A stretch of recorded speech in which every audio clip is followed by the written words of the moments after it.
रुला देने वाली प्रेम कहानी। वो हमारा स्कूल का दिन था जब मैं एक श्रुति नाम की लड़की को पसंद करता था। उस समय मैं 10th क्लास में था, श्रुति भी 10th क्लास में ही थी। हम दोनों एक दूसरे को पसंद करते थे। उस समय मैंने अपने दिल की बातें उसे बताई और उसने मेरे प्यार को एक्सेप्ट कर लिया। हम दोनों एक ही बस में स्कूल जाया करते थे।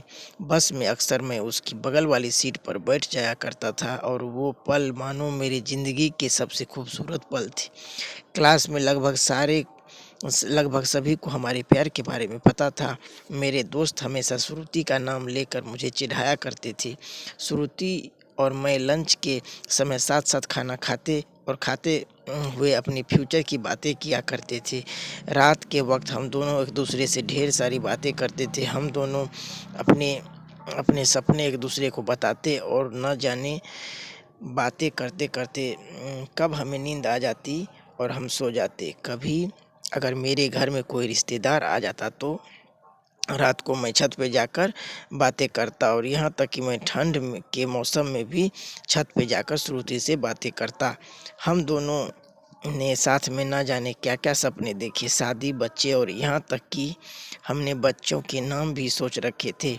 स्कूल तक तो हम दोनों की प्यार की गाड़ी काफ़ी अच्छी चल रही थी, लेकिन जैसे ही हम कॉलेज में गए तो धीरे धीरे सब कुछ बदलने लगा। कॉलेज में आने के बाद श्रुति अब पहले जैसी नहीं रही। वह मुझे इग्नोर करने लगी। अब वो पहले जैसी बातें करती और ना वो मेरे तरफ देखती। मैं सोचने लगा कि श्रुति को क्या होता जा रहा है, वो मेरे साथ ऐसा क्यों कर रही है। एक दिन श्रुति की एक फ्रेंड से मैंने पूछा कि देखो ना, श्रुति अब मुझे पहले जैसी बातें नहीं करती, वो अब मुझे इग्नोर करने लगी है। उसकी फ्रेंड ने बताया कि श्रुति को मैंने कॉलेज में अभय नाम के लड़के से अक्सर बातें करते हुए देखती हूँ। शायद मुझे लगता है कि श्रुति उसे पसंद करती है। उसकी फ्रेंड की बातों को सुनकर मेरे दिल की धड़कन बढ़ने लगी। मेरा दिमाग कह रहा था कि श्रुति ऐसा नहीं कर सकती है, लेकिन दिल कह रहा था कि नहीं, श्रुति ऐसा नहीं कर सकती है। मेरी आंखें नम होने लगी। मैंने अपने आंसुओं को रोका, लेकिन तब मैं अंदर से रोने लगा। घर जाकर मैंने श्रुति का फेसबुक अकाउंट और इंस्टाग्राम अकाउंट चेक किया। मैंने देखा कि श्रुति ने अभय को फॉलो किया हुआ है और उसके फोटो पे लाइक व दिल वाले इमोजी का कमेंट भी था। मैंने तुरंत श्रुति को कॉल किया, लेकिन उसने मेरे कॉल का जवाब नहीं दिया। अगले दिन जब मैं कॉलेज गया तो श्रुति से मैंने पूछा, क्या तुम अभय को पसंद करती हो? श्रुति, ये तुम क्या बोल रहे हो? मैं जो कुछ पूछ रहा हूँ उसका जवाब दो। क्या तुम अभय को पसंद करती हो, हाँ या ना? श्रुति, अभय और मैं बस एक अच्छे दोस्त हैं। उसने मेरे सवालों का जवाब नहीं दिया। मुझे समझ नहीं आ रहा था कि मैं क्या करूं। मैं अब काफ़ी चिढ़ा हो गया और छोटी छोटी बातों पे नाराज हो जाया करता था। श्रुति अब पहले जैसी नहीं रही, वो अब बिल्कुल बदल चुकी थी। एक दिन मैंने श्रुति को अभय का हाथ पकड़कर कॉलेज ग्राउंड में बातें करते हुए देखा। मैंने अपने फ़ोन से उन दोनों का फ़ोटो क्लिक कर लिया। कॉलेज ख़त्म होने के बाद मैं श्रुति के पास गया और उससे कहा, श्रुति 2 मिनट मुझे तुमसे बातें करनी है। श्रुति, हाँ बोलो, क्या बात करनी है? राजीव, तुम अभय को लाइक करती हो ना? श्रुति, मैंने तुम्हें कल ही बोला था कि अभय और मैं बस एक अच्छे दोस्त हैं। राजीव, सिर्फ अच्छे दोस्त हो ना?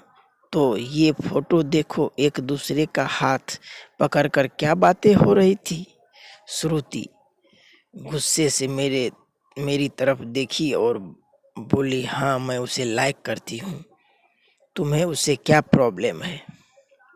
राजीव, श्रुति, हम दोनों स्कूल से एक दूसरे से प्यार करते हैं, तो फिर बीच में अभय कहाँ से आ गया? श्रुति, स्कूल लाइफ, वो हमारा बचपन था बस, वो प्यार नहीं था और हम सिर्फ एक अच्छे दोस्त हैं। अब मैं जा रही हूँ, बाय। हम बस अच्छे दोस्त हैं, ये बोलकर वो बड़ी आसानी से चली गई। मेरे और मेरे फीलिंग्स के बारे में उसने एक पल भी नहीं सोचा। मैंने तो उससे सच्चा प्यार किया था। उस रात मेरे आंखों में आंसू और नज़रों के सामने वो पुरानी यादें साफ दिखाई दे रहा था। उसकी पुरानी फोटो को देखकर मैं बस रोता रहा। मुझे कुछ भी खाने पीने का मन नहीं कर रहा था। मेरी भूख प्यास सब मर चुकी थी। मैं बीमार पड़ गया। मेरी तबीयत पूरी तरह खराब हो गई। मैं कई दिनों तक कॉलेज भी नहीं गया। रात को जब मैं उसे ऑनलाइन देखता तो मुझे बहुत तकलीफ होती। जब मैं उसे मैसेज करता तो वो मेरे मैसेज का जवाब नहीं देती। मैं बस ये जानना चाहता था कि वो मुझसे बात करे, लेकिन वो मुझे अब भूल गई थी। श्रुति मेरा पहला प्यार था। वो कहते हैं ना कि पहले प्यार को भुला नहीं पाते हो, मैं भी उसकी यादों को नहीं भुला पाया। आज भी जब मैं स्कूल के रास्ते से गुजरता हूँ तो वो पुरानी यादें फिर से ताज़ा होने लगती है। अब कॉलेज में दोस्तों से मुस्कुराते हुए मिलता हूँ, लेकिन अंदर से आज भी दुखी हूँ। अब ये दुख कब कम होगा मुझे नहीं पता।